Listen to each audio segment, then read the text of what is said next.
ప్రియమైన సహోదరి సహోదరులకు ప్రభు పేరిట వందనాలు. అందరికీ ప్రైలాడ్. అందరూ బాగున్నారా? మీ అందరి గురించి ప్రార్థన చేస్తూ వస్తున్నాము. మీలో ఎవరైనా కొత్తగా ఛానల్ చూస్తున్నట్లయితే దయచేసి సబ్స్క్రైబ్ చేసుకోండి. అదేవిధంగా ఇతరులకు కూడా తెలియజేయండి. ఈరోజు మనం దేవుని వాక్యంలో నుంచి ఆత్మీయ యుద్ధం గురించి మనం చూసుకుంటాము. దేవుని వాక్యంలో నుంచి యాకోబు రాసిన పత్రిక 4వ అధ్యాయము 7వ వచనంలో దేవునికి లోబడి అపవాదిని ఎదిరించండి. ఇక్కడ మనం చూసినట్లయితే ఆత్మీయ యుద్ధము మనము పుట్టినప్పటి నుంచి చనిపోయేంత వరకు మనము ఆత్మీయ యుద్ధం చేయాల్సిందే. కాబట్టి ఆత్మీయ యుద్ధం అంటే ఏందనేది మనం చూసుకున్నట్లయితే, ఆత్మీయ యుద్ధం అంటే కంటికి కనిపించని దుష్ట శక్తుల అపవాది తంత్రాలకు వ్యతిరేకంగా విశ్వాసి తన అంతర్గత జీవితంలో ఆలోచనలో జరిపే నిరంతర ఆధ్యాత్మిక పోరాటము. ఇది ఆధ్యాత్మిక ఆయుధాలతో కాకుండా ప్రార్థన, దేవుని వాక్యము మరియు విశ్వాసం ద్వారా సాతాను శక్తులను ఎదిరించే విజయం సాధించే ప్రక్రియ. కాబట్టి ఆత్మీయ యుద్ధంలో మనము జయము పొందాలంటే మెయిన్గా దేవుడే మన పక్షంగా ఉండి మన పక్షంగా యుద్ధం చేసి మనకు గెలుపుని అనుగ్రహించాలి.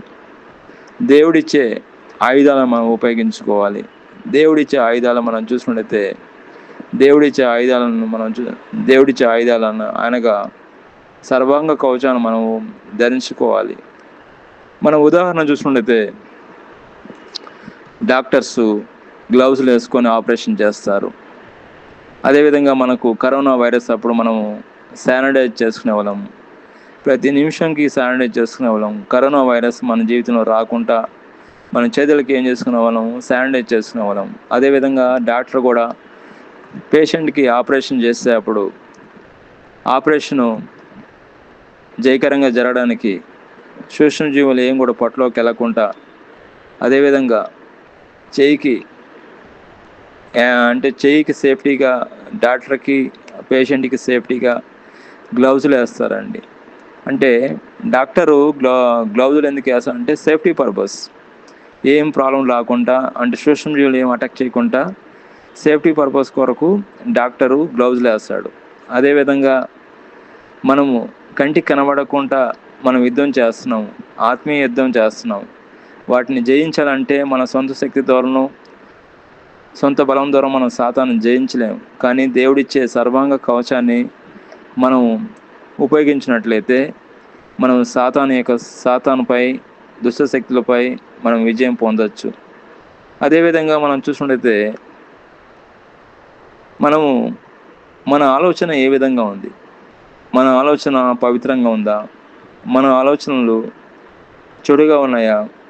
మనం ఆలోచించుకున్నట్లయితే ఆలోచన సాతాను ఏ విధంగా అటాక్ చేస్తుంది మనం చూసుకున్నట్లయితే ఫస్ట్గా సాతాను మన జీవితంలో అటాక్ చేస్తుంది ఆలోచన ద్వారా అండి. మన ఆలోచనలు ద్వారానే సాతాను మన లోపలికి వస్తుంది. మనలో ఆలోచనలు, మన తలంపులు ఏ విధంగా ఉన్నాయి? మన తలంపుల ద్వారా సాతాను మనల్ని అటాక్ చేస్తుంది. మన ఆలోచనల ద్వారా సాతాను అటాక్ చేస్తుంది. మన మాట ద్వారా సాతాను అటాక్ చేస్తుందండి. మనము ఉదాహరణ, మన మాట అనగా మనము ఈ ఒక ఉదాహరణ చూసుకున్నట్టయితే, నాకు ఈరోజు యాక్సిడెంట్ అవుతుందని నువ్వు ఎప్పుడైతే అంటావో అది తప్పకుండా నువ్వు అనిన మాటికి అది ఏదో విధంగా జరుగుతుందండి. అంటే మన నోటితో ఏది పలుకుతామో అదే జరుగుతుంది. దేవుడు వాక్యంలో ఉంది, దేవుడు మన నోట్లో జీవం మరణం పెట్టాడండి. మనం ఏది పలికితే అదే జరుగుతుంది. అదే సాతానికి మనం అవకాశం ఇవ్వకూడదు, దుష్ట శక్తులకు అవకాశం ఇవ్వకూడదు. కాబట్టి మన మాట అనేది పవిత్రంగా ఉండాలి, మన మాట యథార్థంగా ఉండాలి. దేవుని చిత్తానుసారంగా మనం పలకాలి, దేవుని చిత్తానుసారంగా మనం నడుచుకోవాలి. ఇక్కడ మన చూపు అనేది ఎలా ఉంది? మన మాట అనేది ఎలా ఉంది? మన హృదయం దేవునికి ఆలయంగా ఉందా? పరిశుద్ధాత్మ నిలయంగా ఉందా? మన మాట అనేది ఎలాగుంది? మన చూపు అనేది ఎలాగుంది? మన తలంపులు అనేది ఎలా ఉంది, మన ఆలోచన అనేది ఎలా ఉంది. మనం పవిత్రంగా ఉండాలి, ఎల్లప్పుడూ కూడా దేవునికి చిత్తానుసారం నడుచుకోవాలి, పరిశుద్ధాత్మని నిలయంగా మనం ఉండాలి. కాబట్టి మనం చూసుకుంటే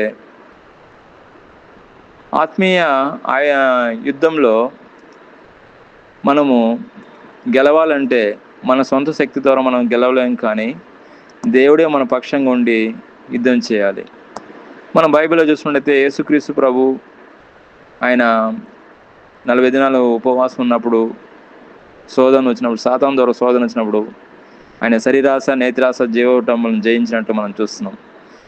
సాతానును యేసును 3 రకాలుగా శోధించినప్పటికీ యేసు సొంత శక్తితో జయించలేదు, కానీ దేవుడు వాక్యం ద్వారా వాక్యం అనే ఖడ్గం ద్వారా సాతాను జయించినట్లు మనం చూస్తున్నాము.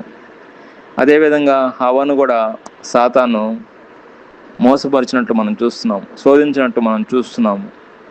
ఆదికాండము 3వ అధ్యాయంలో చూసినట్లయితే సాతాను దేవుని వాక్యాన్ని వక్రీకరించి హవ్వను మోసపరిచినట్టు మనం చూస్తున్నాము. కాబట్టి దేవుడు వాక్యానుసారంగా మనం జీవించాలి. వాక్యానుసారంగా మనం పరిశుద్ధాత్మ సహాయం ద్వారా మనం వాక్యం చదవాలి, లేకపోతే వాక్యం అర్థం కాదు. వాక్యానుసారంగా మనం జీవించాలి. అదేవిధంగా మనం చూసుకుంటే దావీదు మరియు గొలియాతు, ఇది శారీరక యుద్ధంగానే కనిపించినా కానీ దావీదు యుద్ధము యెహోవాదే అని నమ్మి విశ్వాసంతో ఆత్మీయ బలాన్ని ఉపయోగించినట్లు మనం చూస్తున్నాము. కాబట్టి ఆత్మీయ యుద్ధంలో మనం గెలవాలంటే దేవుడే మన పక్షంగా ఉండి గెలుపును అనుగ్రహిస్తాడు. దేవుడిచ్చే సర్వాంగ కవచాన్ని మనం ధరించుకోవాలి. అదేవిధంగా మనం ఎప్పుడైనా పోలీస్ స్టేషన్కి వెళ్ళినప్పుడు పోలీస్ స్టేషన్ ముందు ఒక పోలీస్ గార్డు గన్ పెట్టుకొని నిలబడి ఉంటాడండి. ఎందుకంటే పోలీస్ స్టేషన్కి ఆయన కాపుదల ఉంటాడు. అదేవిధంగా మనము మన జీవితంలో కూడా మనకు ప్రొటెక్షన్, ఆత్మీయ యుద్ధంలో మనకు ప్రొటెక్షన్ ఏ విధంగా ఉందంటే దేవుడిచ్చే సర్వాంగ కవచాన్ని మనం ధరించుకోవాలి. దేవుడిచ్చే సర్వాంగ కవచం ద్వారానే మనం సాతాన్ని జయించగలను. మన సొంత శక్తి ద్వారాను, మన సొంత బలం ద్వారాను మనం సాతాన్ని జయించలేము, సాతాన్ని ఓడించలేము. కాబట్టి మన సేఫ్టీ ఎవరంటే దేవుడే. దేవుళ్ళో మనం ఉంటే, దేవుళ్ళో మనం అంటికట్టుకొని ఉంటే మనకేం కాదండి.